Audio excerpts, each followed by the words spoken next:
Dhundhi campsite में ये हमारा दूसरा दिन था। वैसे आप लोगों ने सेवन सिस्टर्स वाटरफॉल के बारे में तो सुना और देखा ही होगा, जो कि मेघालय नॉर्थ ईस्ट में है। मैंने आज धुंधी कैंपसाइट से सेवन सिस्टर्स माउंटेन देखा। बहुत ही अमेजिंग व्यू था। सुबह हल्का ब्रेकफास्ट करके हम लोग निकल गए बियासकुन ट्रैक के लिए, और आज का सफ़र काफ़ी लंबा होने वाला था। वैसे सारा अली जी ने केदारनाथ मूवी में ये कहा था कि सुबह सुबह ठंडे पानी से स्नान करने से दिमाग तेज़ हो जाता है, लेकिन यहाँ का तो पानी इतना ठंडा था कि नहाना तो दूर की बात, मुंह धोने के लिए भी 10 बार सोचना पड़ता है। इन वादियों में टकरा चुके हैं। और रास्ते का नज़ारा तो क्या ही बताऊँ, ऐसा लग रहा था कि आज तो साक्षात भगवान का दर्शन हो जाएगा। हर हर महादेव बीके जी, हर हर महादेव। और शायद इसीलिए लोग हिमालय के पर्वत को देव देवताओं का स्थान मानता होगा। ऐसे तुम मिले हो। रास्ते में चलते चलते हम लोगों ने भी कुछ पल के लिए सारे जिम्मेदारियां, प्रॉब्लम्स, टेंशन भुलाकर बच्चों की तरह खूब मस्ती की। काफिराना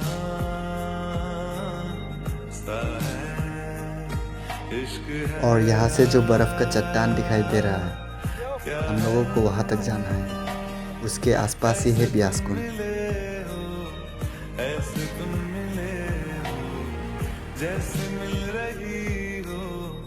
बस पहुँचने ही वाला था, लेकिन अचानक से मौसम में बदलाव आ गया और चारों तरफ कोहरा ही कोहरा फैल गया।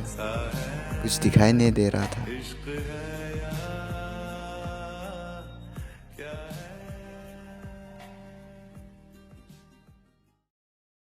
फिर बैग्स में जितने भी एक्स्ट्रा गर्म कपड़े थे हम लोगों ने सब निकाल दिया और पहनना शुरू कर दिया, क्योंकि अचानक से बहुत ठंड पड़ गया था। और एक बात तो बताना ही भूल गया, बीके जी जो कि हमारा गाइड था, वो नदी के उस पार ही रह गया, क्योंकि उनके साथ कुछ और भी टूरिस्ट थे और मौसम ख़राब होने के कारण उन लोगों ने आगे जाने से मना कर दिया।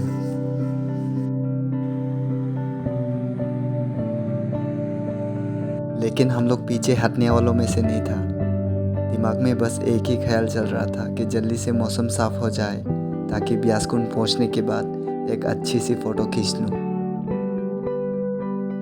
और बिना कुछ सोचे हम लोग आगे बढ़ते रहे बियासकुन की तलाश में। लेकिन मौसम साफ़ होने का नाम ही नहीं ले रहा था, और बिना गाइड का किसी को भी कुछ आइडिया नहीं था कि एग्जैक्टली बियासकुन किधर होगा।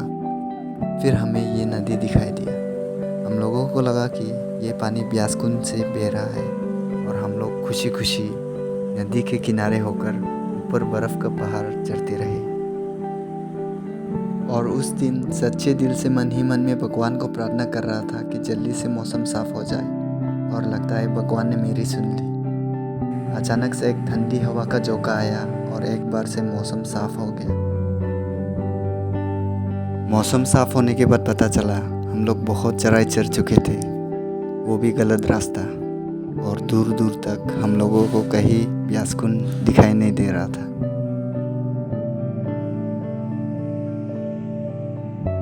और यहाँ से हमारा रास्ता अलग हो जाएगा, क्योंकि हमारा एक्सपीडिशन टीम अपना ट्रैकिंग शुरू करने वाला था माउंट हनुमान टिब्बा के लिए। और मेरा सलाम सभी माउंटेनियर्स को। आसान नहीं है 25 किलो का बैग, भारी इक्विपमेंट्स लेकर ख़राब मौसम में लगातार 5-6 दिन चलना, वो भी नरम बर्फ़ में। मानना पड़ेगा,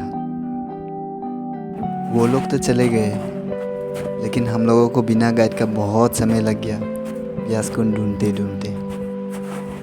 फिर एक बार बर्फ़ में फिसल कर गिरने के बाद मेरा नज़र पहाड़ों में उन बकरियों पर पड़ा, और मुझे लगा कि अगर हम लोग वो पहाड़ चढ़ जाए तो शायद वहाँ से बियासकुन दिख सकता है। और मैंने एग्जैक्टली वही किया, और आखिर में हम लोगों ने ढूंढ लिया बियासकुन। तो आइए सुनाता हूँ आप लोगों को इस पवित्र झील के बारे में कहानी। हिंदू पौराणिक कथाओं के अनुसार ऋषि मुनि देवव्यास को हिंदू धर्म में बहुत ही उच्च दर्जा दिया जाता है। ये वो ऋषि मुनि थे जिन्होंने भगवान गणेश जी की मदद से महाभारत जैसे महाकाव्य कविता लिखा था। लेकिन भगवान गणेश जी ने भी एक शर्त रखा था। वो ऋषि मुनि देव व्यास को महाभारत लिखने में तब ही मदद करेंगे जब वो उनको ये कविता बिना रुके सुनाएंगे। और इसीलिए आज भी इस कविता को दुनिया का सबसे लंबी कविताओं में से एक माना जाता है। ऋषि मुनि देव व्यास और व्यास को उनका बहुत ही गहरा संबंध है। हजारों साल पहले ऋषि व्यास इसी पवित्र झील में तपस्या करते थे, हाथों में कुंडल लेकर। एक दिन जब ऋषि व्यास तपस्या में मगन थे, उनका कुंडल गिर जाता है उसी जगह जहाँ पर वो तपस्या कर रहे थे। और जहाँ उनका कुंडल से पानी गिरा, वो अचानक से बहुत बड़ा नदी बन गया, इतना बड़ा और गहरा कि उनका कोई अंत नहीं। और उसी दिन से ऋषि मुनि देव व्यास और व्यास कुंड का नाम जुड़ गया और बन गया व्यास कुंड। कुछ लोगों का ये मानना है कि ऋषि मुनि देव व्यास इस कुंड में नहाते थे, और यहाँ आसपास रहने वाले पहाड़ी लोगों का आज भी ये मानना है कि ऋषि मुनि देव व्यास आज भी इस कुंड के अंदर तपस्या कर रहा है।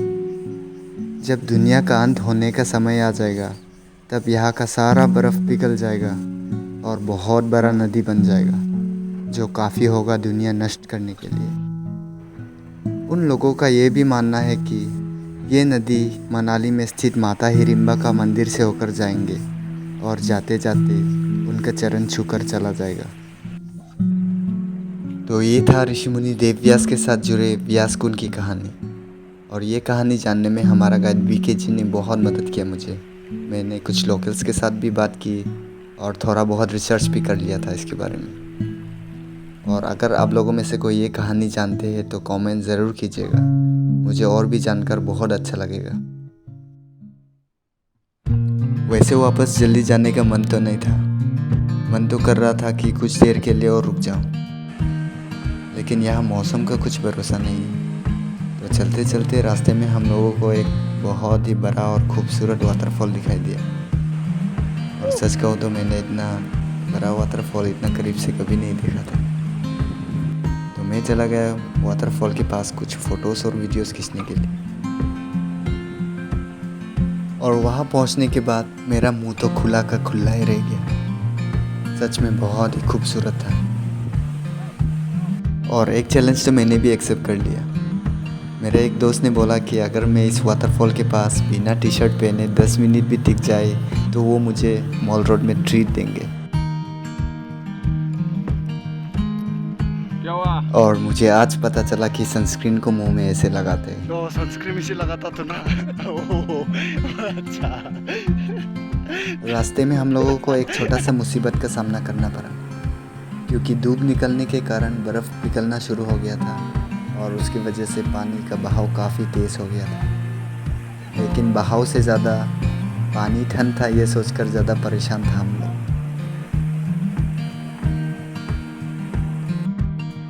फिर हम लोग धीरे धीरे वापस अपना कैंप साइट की ओर निकल पड़े, क्योंकि हम लोगों ने भी सुबह से कुछ नहीं खाया था और सभी लोग बहुत थक चुके थे। और वापस लौटते समय हम लोगों को एक बहुत ही खूबसूरत कैंप साइट देखने मिला। इमेजिन अब अपने कुछ खास दोस्तों के साथ यहाँ रात बिताए तो कितना मज़ा होगा। चांदनी रातें, गानों की गूंज, लेकिन साथ में ओलमोंग लाना मत भूलिएगा, क्योंकि रात को यहाँ बहुत ठंड पड़ता है। लेकिन सच में रास्ते में मिस्टर सुकून का पोस्ट देखकर सारा थकान और भूख दोनों ही मिट गया। और बहुत समय चलने के बाद हम लोग अंधेरे होने से पहले वापस अपना कैंप साइट पहुँच गए। और आते समय हम लोगों ने कुछ लकड़ी लाए थे रात में जलाने के लिए, क्योंकि रात को यहाँ बहुत ठंड पड़ता था। और आज हमारा आखिरी रात होगा दुंदी कैंप साइट में।